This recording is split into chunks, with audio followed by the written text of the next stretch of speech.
Good evening and thank you very much for attending tonight's Iraq Town Hall meeting. My name is Dan Wadley and I'm with Citizen Action of Wisconsin. And we're taping this to be shown later on public access television. The purpose of tonight's meeting is to provide a forum where our panelists respond to your questions regarding Iraq, its history, the experience our troops have had in Iraq, and the consequences and costs of our continued involvement in Iraq. We asked folks, which we'd sent out in emails previously, if they wanted to submit questions in advance, and we've had an overwhelming response from folks who chose to do that. We already have approximately about 44 questions, so let me get started. We have Dr. Robert Craig, and I'll let you tell them a little bit about yourself. I'm the Communications and Program Director at Citizen Action of Wisconsin. In a previous life, I got a PhD at UW-Madison and have published a couple articles and books on foreign policy, and I'm actually a pundit on a local foreign policy program in Milwaukee as well, but now at Citizen Action, we are now working on the war, so it is an opportunity to connect that to my other work, so I'm honored to be here. I'm Martin Gruber, Professor of Political Science in the University of Wisconsin at Oshkosh. I can't claim any expertise as a Middle East authority. I have classes at Columbia, my doctoral program in that area, but I'm basically public law and public policy with focus on the American system. I'm Jamie Aulick, an Iraq war veteran. I'm from Manitowoc, and at any rate, I hold a triple major in political science, history, and philosophy from Marquette University, and I have a master's degree in public affairs from UW-Madison. And I guess the Iraq War, we'll get more into it, but I got my bachelor's degree, went away to Baghdad for a year, and then got a master's degree. But like I say, we'll get more into that. And I just want to let you know, I am an active reservist as well, so my views tonight are my own personal opinions, not the United States government or the U.S. Army or the Army Reserve. So thank you very much. Appreciate it. I'm Gene Farley, a retired family physician who absolutely am concerned about treatment of civilians in our present healthcare system and treatment of veterans in our present healthcare system, and feel that everybody has to have good healthcare coverage, period, no exceptions. I happen to be a veteran because in the middle of my senior year in high school I was going to be a hero. It was 1944, so I enlisted in the Navy, and by the night I was 19, I got out. It was the end of the war, and I had a year in the Brooklyn Naval Hospital, not as a patient, but as a pharmacist mate. And since then, I've recognized that we have to take good care of people, period. No such thing as anybody getting inferior health care, whether they're civilian or veteran or military enlisted. I'm Mary Naylor. My husband Dan and I are here tonight. We're the proud parents of 3 children, 2 of which served in the Iraq War early on.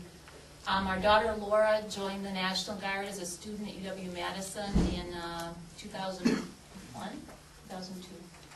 It was 2001. It was the March before 9/11, and was a military police. She's in the active ready reserve right now, just completing her 6 years of active duty. She was stationed in Baghdad.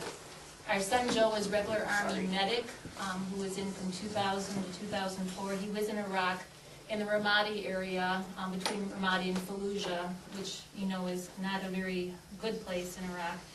He was there from September of 2003 to September of 2004. Our other son just got accepted to the Peace Corps, which we're very excited about. So we live in Waupaca, Wisconsin. Dan is a Vietnam-era veteran, has his own human service consulting business. I work for the Head Start program in central Wisconsin. I have more here, but I think probably a lot of these will get answered as the questions come up. We are very concerned about our veterans who are still serving, and those who are coming home that are maimed physically and emotionally, and want to make sure that they're cared for as well. Good evening. Thank you all for being here, and I'm Dan. And I thank all of you for attending tonight, and I thank our panelists for attending. As I said, we had received an overwhelming response from the request for email questions in advance. And what we're going to do is to begin our questions with our two political science experts, Dr. Craig and Dr. Gruber, to better understand Iraq. And then we'll address your questions about the firsthand experiences of Iraq for both our troops, like Jamie, as well as the families who have sons and daughters in Iraq, such as Mr. and Mrs. Naylor. And then we'll address your questions on veterans care and veterans affairs issues through Dr. Farley, as we've seen come to light with Walter Reed, and we'll learn later are problems that have been well known to the Bush administration and to Congress for many years. Dr. Craig, for us to achieve President Bush's goals in Iraq, how many more years are you estimating we are looking at having troops in Iraq? I mean, you have to start with what the goals are. Do we know what the goals and are? whether the goals are achievable. I mean, the justification for the war is shifted. It started with weapons of mass destruction. It then was shifted to terrorism. It was connected to terrorism all along, but any connection between 9/11 and Saddam Hussein was never firmly established. So the goal now seems to be democracy in Iraq and to create a stable democracy there. That goal is not achievable by force. It's certainly not achievable by outside force in the United States. And some of the various theories that have been developed in the administration about how they'll play various parties off of each other in order to create some sort of center that could govern by using the Shiite majority regime are not plausible or possible. And so I guess my answer would be that the goals are not achievable and that it's inevitable we're going to leave. The question is how are we going to leave and when, and what's the cost? Which I guess would lead me to my next question. What would happen to Iraq if we left now? We're told it would descend into total chaos, but isn't it in chaos right now? Well, there's a possibility, we have the same scenario about what would happen in Vietnam if we pulled out. So we have to stay the course, you've heard that expression. And it is possible that without the American presence, the Iraqis would have to make their own peace. Maybe it'll be a federal system.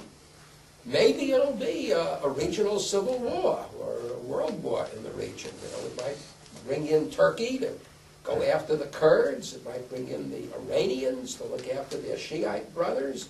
It might bring in the Syrians to make sure that the Sunni are not taken advantage of. Or it could be, the Baker-Hamilton Commission recommended that we try to have a political solution and set some sort of date for U.S. termination so that the Iraqi government will not rely on us, and they'll realize if they want a future, they've got to rely on themselves. But I said, the United States has little knowledge of this region. We have the same problem with Iran. How many people in our embassy in Tehran spoke Farsi, the language? So we had no idea about the unpopularity of the Shah and how much pressure there was to overthrow him. And again, we came up with Chalabi. Chalabi hadn't been in Iraq in over 30 years. And then Alawi, again, another fellow who was in exile. These were folks who spoke English, and they were on our wavelength, and we thought somehow or other the crowds would dance in the street. And we'd pull down the statues of Saddam, and democracy would be enthroned. But it doesn't work that way.